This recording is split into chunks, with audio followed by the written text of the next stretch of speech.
presentation will be by Mike Franczek, and Mike is the Director of Planning for the City of Muskegon.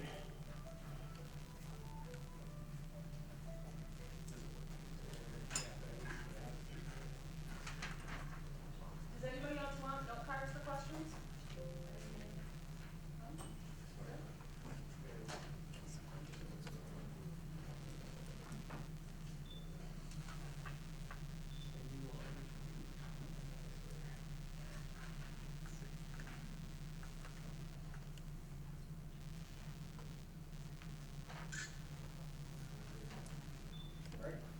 Good evening, I'm Mike Franczek. I'm the planning director with the city of Muskegon. In 2017, we adopted our Imagine Muskegon Lake plan.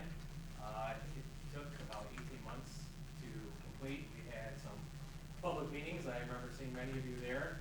It was very publicly driven, so most of these ideas came from the public and how we want to see our lake shore, what amenities we want on it, and most importantly, how do we connect to it, because there's a lot of things hampering that, whether it's a road or a highway or a railroad or private property.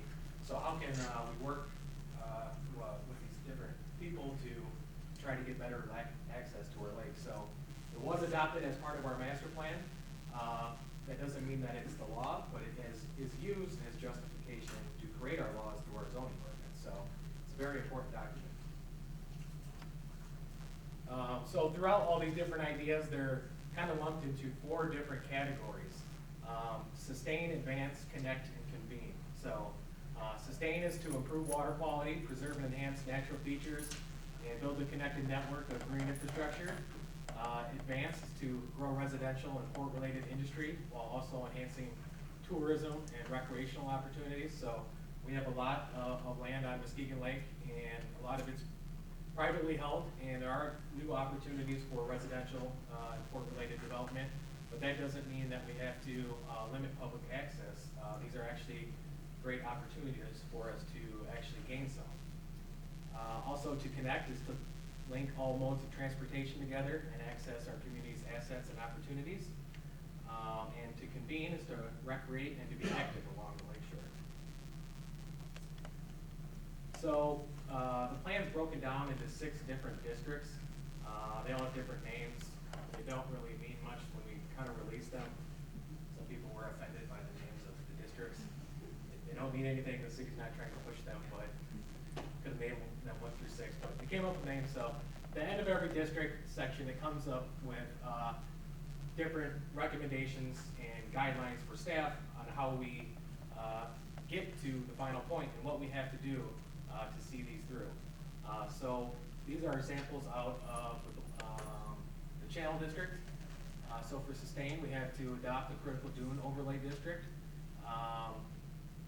We've actually already done that. So we have the critical dune areas within the city, and we found out that leaving it up to Eagle, it was kind of burdensome to people that were just trying to put on some decks or stairs or additions to their home. It was a very cumbersome process and quite expensive. We found that we can do it expedited, turn around a lot quicker and cheaper for people, so, and still have the same protections. Probably even more because Eagle didn't like that. We took it from them, and they're watching us very closely now, so got a lot of eyes on us. That's good. To connect says to, in this district, we need to formalize a bike pathway connection through Pier Marquette Park and connecting to Harpertown Beach. And how would we do that?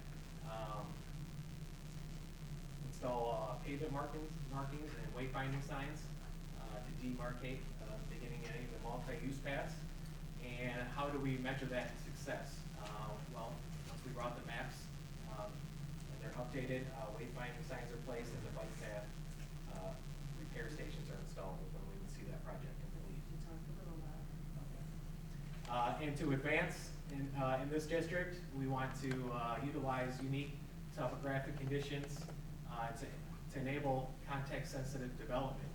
One of our ideas we'll get into a little bit later is some of the homes at Muskegon Lake are just out of view of the water, and we can change that through zoning and some height regulations where we can have better views of the lake throughout the city. And to convene also in this area would be to enhance the Harbortown Beach to include ADA accessible kayak launches and transient boat docks and fishing opportunities.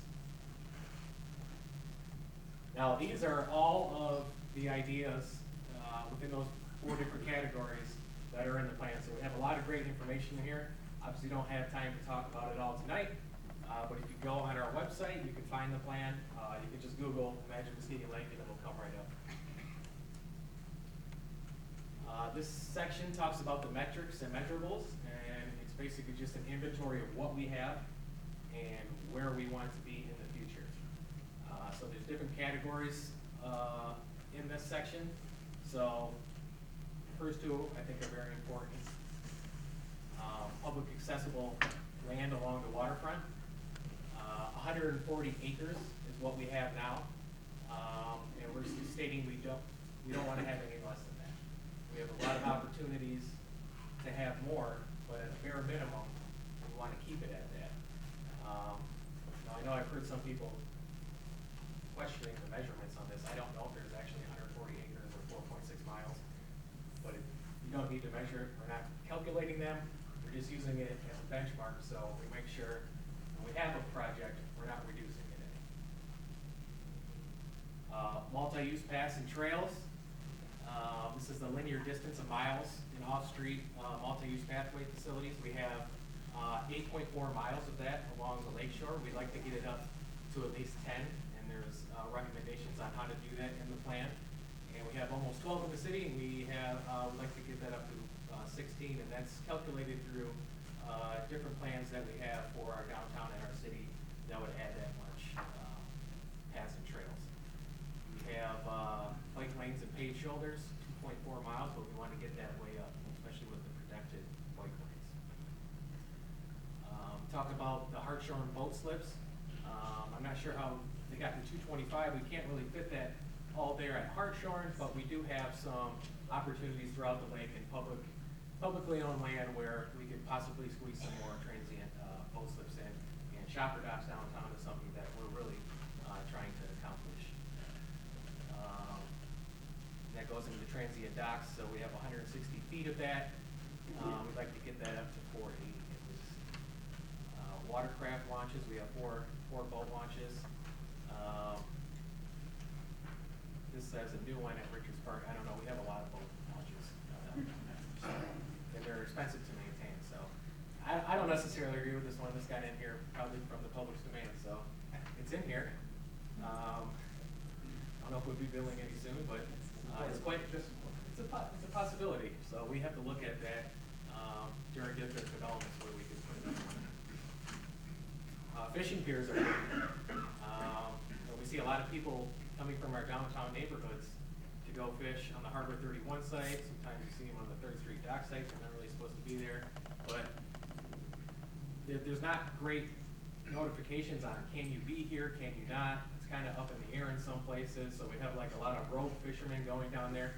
It'd be great if we had some public piers for people to gather and fish and just hang out. And there's a couple projects that we're working on right now that we'll get into that we can see that happen. Fish cleaning stations, we could use some more of those. Beaches, now we already have 2 great beaches, but in the public meetings, this was something a lot of people said.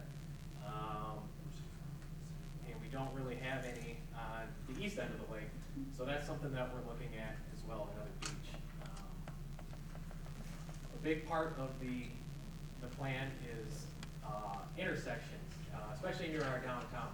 That's the hardest part to connect. We have Shoreline Drive going through there, and it's just very daunting to try to cross that, families to do that. So for years we've talked about pedestrian bridge over that. Honestly, I think we're kind of over that thinking right now. It's probably not very feasible, and costs a fortune, and it's just probably not the type of foot traffic that we have to see that. So it's probably not realistic, and we think bringing these improvements down to the street level is where we can really do the most damage about connecting the lakefront to the downtown. And a lot of people also talked about the waterfront available land on there, and that we have a lot of it, and we know we're gonna see redevelopment, so we don't want the same old development, single-family homes. We want to increase high density, mixed income housing, attached units, multifamily, and mixed-use development. Going into the plan, this is the channel district, and this goes over the ideas in here. So the big one in this district, I think for me, is the connection for the bike path to the park. You just, when you come in to the park on Beach Street, you just kind of get dead-ended there on a bike, and there's no way to get down there. So that would be a great connection point. So there's some recommendations on how to do that. We have a great opportunity right here for transient dock slips. We already have some of the infrastructure on the pier. The boats can go straight in there. So it'd be a good way to squeeze in an additional 10 transient boats slips, especially down on this end of the lake, which we don't have a lot of. So another thing a lot of people asked is we want to get over here. So what can we do for non-motorized crossing? You know, a bridge isn't going to work.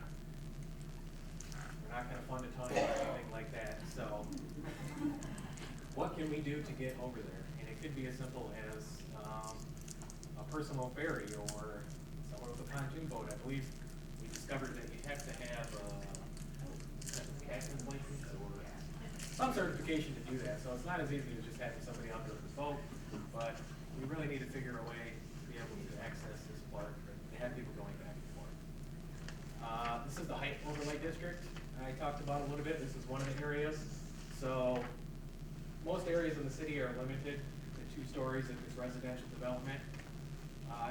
But we think there's certain areas, like here back on Nelson Street, where if they go up 3 stories, they're probably not going to be bothering anybody, and they're going to be able to take in these great lake views on Muskegon Lake and Lake Michigan. So there's certain areas throughout the lake where we feel like we're limiting our potential and limiting people's investment. So we want to stop that and make sure that they can bring their properties up to their full potential. This is a big project that was recently approved in the area. During the Imagine Muskegon Lake process, we knew this was being planned, so we didn't talk about it a lot in the plan, just knowing that it was going to be a residential development. But man, as a planner, this is our dream. This is a great development. Very proud to have worked with this team and come up with such a great, innovative development. I know it's very divisive to some people whether or not they want the development back there or not, but if you're going to get it, you should be happy that we got something this great.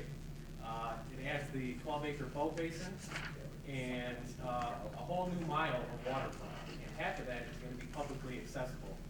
And part of the reason it is because our zoning ordinance requires that. So I think we've done a good job through our zoning ordinance in requiring these redevelopment projects to offer publicly accessible waterfront.